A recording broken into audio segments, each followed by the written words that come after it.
লাশের সাজে পালকি চড়ার প্রস্তুতি নাও বান্দারে, একটু ভাবো কেমনে রবে মাটির ঘরে আন্ধারে। কে জানে কে বাঁচে কদিন, কে জানে কে বাঁচে কদিন, জানা কি যায় আহারে। হয়তো কাফনের কাপড় এসে গেছে বাজারে, তোমার দাফনের কাপড় এসে গেছে বাজারে।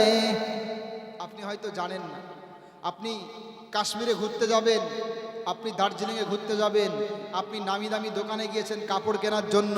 ও মুসলমান, আপনি হয়তো জানেন না যেই দোকানে আপনি কাপড় কেনার জন্য গিয়েছেন সেই দোকানে হয়তো আপনার কাফনের কাপড়টা লুকিয়ে আছে। ঠিক না ঠিক বলেন? যেই দোকানে আপনি উন্নত মানের কাপড় কিনতে গিয়েছেন ওই দোকানেই হয়তো আপনার কাফনের কাপড়টা লুকিয়ে আছে। ঠিক না ঠিক বলেন? হতে পারে না বলেন?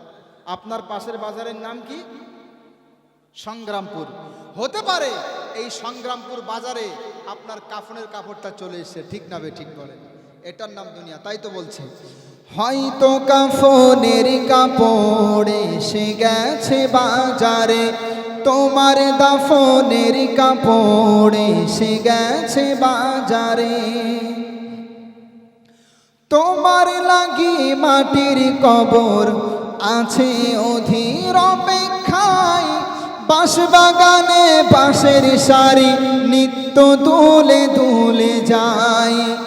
তোমার লাগি মাটির কবর আছে অধীর অপেক্ষায়, বাঁশ বাগানে বাঁশের সারি নিত্য দুলে দুলে যায়।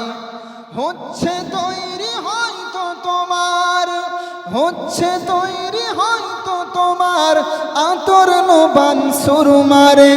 হয়তো কাফনের কাপড় এসে গেছে বাজারে, তোমার দাফনের কাপড় এসে গেছে বাজারে।